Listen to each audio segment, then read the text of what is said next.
क्योंकि पीएम मोदी ने आज से चुनावी रैली शुरू कर दी है। मोदी ने आपकी तुलना की है आपदा से। पीएम ने आप सरकार को आपदा सरकार बताया है। सत्ता में खुद को कट्टर बेईमान बताने वाले लोग बैठे हैं, मोदी ने कहा, जो खुद शराब घोटाले के आरोपी हैं। ये चोरी भी करते हैं और सीना चोरी भी। दिल्ली वालों को आपदा सरकार को सत्ता से हटाना है। आपदा को नहीं सहेंगे और बदल कर रहेंगे।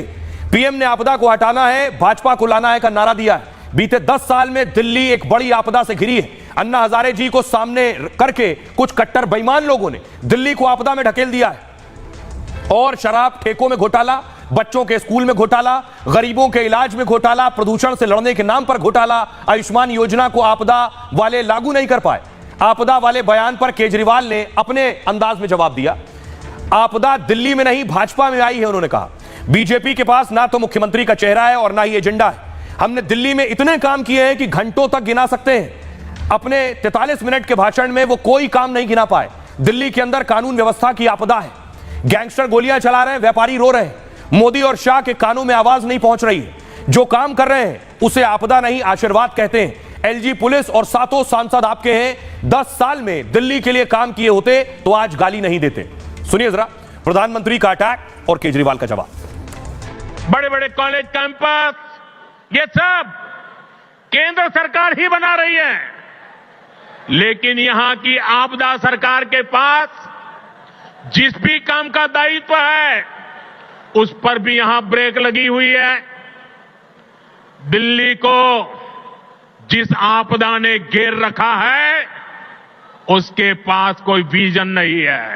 ये आपदा वाले रहेंगे तो भविष्य में दिल्ली को और भी विकराल स्थिति की तरफ ले जाएंगे।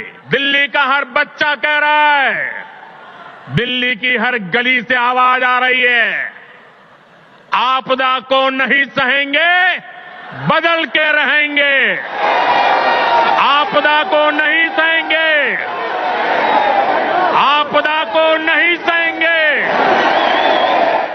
आपदा को नहीं सहेंगे, आपदा को नहीं सहेंगे। लोग आपकी वाह वाह करते हैं। आपको मुझे गाली 39 मिनट तक आपको गालियां देने की जरूरत ना पड़ती अगर आप कुछ काम करके दिखाते। प्रधानमंत्री जी, आज प्रधानमंत्री जी बोले दिल्ली में आपदा आई हुई है। कई बार उन्होंने कहा दिल्ली में आपदा आई हुई है, दिल्ली में आपदा। आपदा दिल्ली में नहीं आई, आपदा भाजपा में आई हुई है। 3 तरह की आपदा भाजपा में आई हुई है। पहली आपदा, भाजपा के पास सीएम चेहरा नहीं है। दूसरी आपदा, भाजपा के पास नैरेटिव नहीं है, उन्हें पता ही नहीं चुनाव किस मुद्दे पे लड़ना है। तीसरी आपदा, भाजपा के पास कोई भी एजेंडा नहीं है इस चुनाव के लिए। तो 3 आपदा भाजपा के अंदर आई हुई है। लेकिन क्या केजरीवाल को दिल्ली में हराना आसान काम है? इससे पहले के चुनाव नतीजे जो हैं वो अपने आप में कहानी बयां करते हैं। सबसे पहले मैं आपको दिखाऊंगा लोकसभा और विधानसभा दोनों का रिपोर्ट कार्ड। 2014 में लोकसभा चुनाव हुए।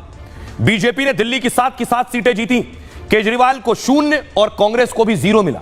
वोट परसेंटेज देखिए, बीजेपी को 46% वोट मिला, केजरीवाल को 33% वोट, लेकिन सीट 0 और कांग्रेस को 15% वोट। उसके बाद हुआ विधानसभा चुनाव।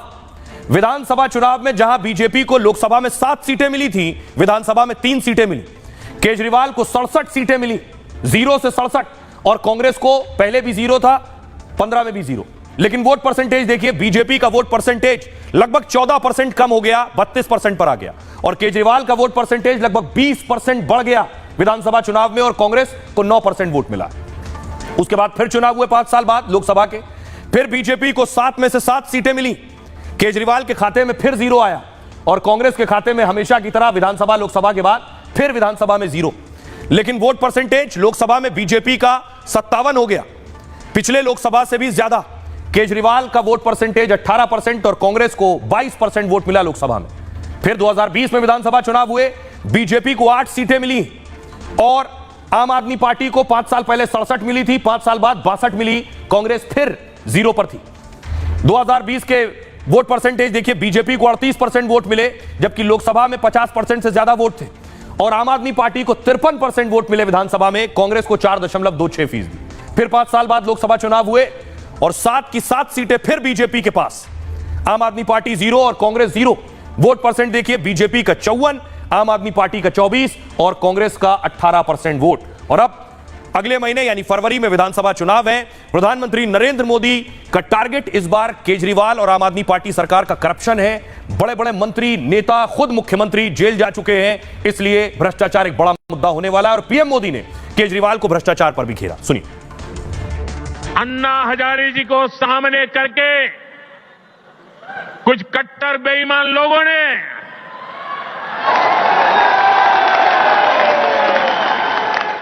दिल्ली को आपदा में धकेल दिया। शराब के ठेकों में घोटाला, बच्चों के स्कूल में घोटाला, गरीबों के इलाज में घोटाला, प्रदूषण से लड़ने के नाम पर घोटाला, भर्तियों में घोटाला। ये लोग दिल्ली के विकास की बात करते थे, लेकिन ये लोग आपदा बनकर दिल्ली पर टूट पड़ी है। आज प्रधानमंत्री जी 10 साल के बाद आके 3 कॉलेजेस का शिलान्यास करके गए। कॉलेज शुरू नहीं हुए अभी, आज भूमि पूजन हुआ है, आज शिला रखी गई है, शिलान्यास हुआ है, नींव रखी गई है उन कॉलेजों की। मैं प्रधानमंत्री जी को कहना चाहता हूं, प्रधानमंत्री जी 10 साल लग गए आपको 3 कॉलेजों की शिला रखने में। इन 10 सालों में जब तक आप शिला रख रहे थे, इन 10 सालों में मैंने 22,000 क्लासरूम बना दिए, 3 नई यूनिवर्सिटी बना दी, 11 नए वोकेशनल कॉलेज बना दिए और 6 यूनिवर्सिटी कैंपस बना दिए। मैंने 3 नई यूनिवर्सिटी बनाई, आप 30 नई यूनिवर्सिटी बनाते दिल्ली के अंदर, और आज आपको हमें गालियां देने की जरूरत नहीं पड़ती। आज आप दिल्ली के अंदर आते, दिल्ली के लोग आपको सराख होते। और अब बात प्रधानमंत्री ने प्रचार की शुरुआत की गरीबों को फ्लैट देकर। ये जरा फ्लैट की तस्वीरें देखिए। ये शुरू में मैंने आपको दिखाया है, ये दिल्ली के अशोक विहार में फ्लैट्स बनाए गए हैं गरीबों के लिए। प्रधानमंत्री खुद एक फ्लैट के अंदर गए। अगली तस्वीर मैं आपको दिखाऊं, ये आप देख रहे हैं, पीएम मोदी उस फ्लैट के अंदर गए, फ्लैट का मुआयना किया, किस तरह का बनाया हुआ है, कितने कमरे हैं, वॉशरूम, किचन, ये सब चीजें प्रधानमंत्री नरेंद्र मोदी ने देखी। ये गरीबों को दिए जाएंगे जिनके पास पक्के मकान नहीं थे। ऐसे लोगों को पीएम ने बहुत से लोगों को अपने हाथों से चाबियां दी। ये सब लोग, इनमें ऐसे लोग हैं जो 40 साल 44 साल से झुग्गियों में, कच्चे घरों में रह रहे थे। उनके सर पर छत आई है। उनके सर पर जब छत आई है तो प्रधानमंत्री को मसीहा मान रहे हैं। सुनिए जरा गरीबों को क्या कह रहे हैं। बहुत धन्यवाद, शुक्रिया अदा करते हैं। अब इलेक्शन होगा, वोट डालेंगे।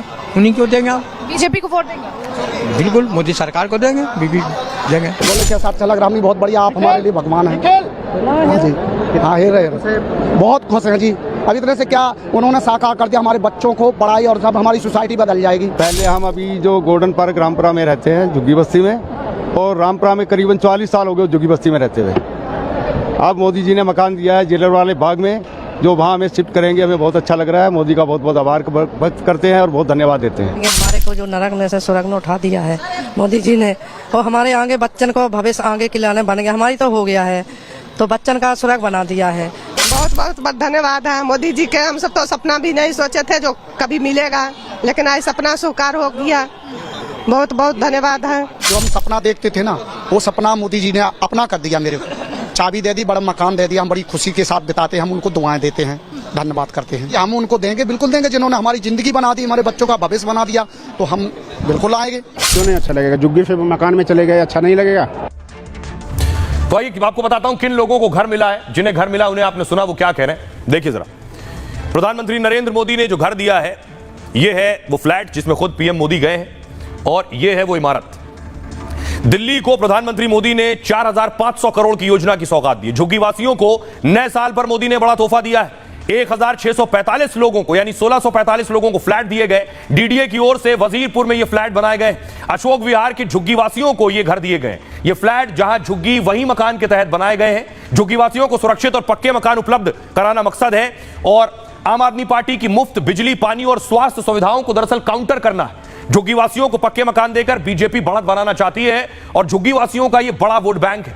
2022 में भी कालकाजी में प्रधानमंत्री मोदी ने 575 झुग्गी वासियों को मकान सौंपे थे। 30 दिसंबर तक देश में 3 करोड़ 33 लाख मकान आवंटित करने का लक्ष्य है, जिनमें से 3 करोड़ 22 लाख मकान स्वीकृत किए जा चुके हैं, और इनमें से 2 करोड़ 68 लाख मकान पूरे हो चुके हैं। आइए अब आपको सुनवाता हूं, सुनिए जरा सियासतदान क्या कह रहे हैं। आज प्रधानमंत्री जी ने जो जो बातें कही हैं वो बहुत ही तीर की तरह लगी होगी अरविंद केजरीवाल को। अरविंद केजरीवाल आज के दिन में स्वयं में दिल्ली के लोगों के लिए आपदा बन गए हैं। मैं इसीलिए कहता हूं ये भारतीय झुट्ठा पार्टी है। आप आम आदमी पार्टी जिसने बिजली पे, पानी पे, शिक्षा पे, स्वास्थ्य पे अद्भुत काम करके दिखाया, आप उसको आपदा पार्टी कह रहे हो। वो पार्टी बीजेपी और नरेंद्र मोदी जी जिसने 2 करोड़ रोजगार पे झूठ बोला, जो पार्टी दिन रात झूठ बोलने का काम करती है, वो आम आदमी पार्टी और केजरीवाल पे कमेंट कर रहे हैं। अरविंद केजरीवाल, दिल्ली को जितना आपने बर्बाद करना था आप कर चुके हैं, और दिल्ली को लूटने का, दिल्ली को ठगने का पाप आपने किया है। और जब आपके पाप गिनाने का समय आ रहा है, उस समय आपकी हवा खिसक रही है, क्योंकि अब जवाबदेही का वक्त है। अब आपको दिल्ली को बताना पड़ेगा कि 10 साल में आपने दिल्ली के लिए क्या किया। 10 साल दिल्ली को आपने बर्बाद किया है, इसलिए कह रहे हैं आपदा नहीं सहेंगे, बदल के रहेंगे। दिल्ली के मुख्यमंत्री के आवास के बारे में कहा जा रहा है भारतीय जनता पार्टी द्वारा कि 40 करोड़ रुपए खर्च किए गए, और ये ऑन रिकॉर्ड उपलब्ध है कि प्रधानमंत्री जी के आवास के लिए 467 करोड़ रुपए का टेंडर हुआ, 467 करोड़ रुपए का, और उसके अंदर 36,000 स्क्वायर फीट एरिया का प्रधानमंत्री आवास बना। शासन और प्रशासन को मिलकर काम करना चाहिए था, लेकिन इस पूरे 10 साल में शासन और प्रशासन लड़ते रहे और दिल्ली बर्बाद होकर दर्द में रही। आम आदमी पार्टी और भाजपा दोनों सत्ता में, दोनों को मिलकर काम करना था, लेकिन दोनों लड़ते भिड़ते रहे और आज भी लड़ भिड़ रहे हैं। खामियाजा मेरी दिल्ली के लोगों को उठाना पड़ रहा है।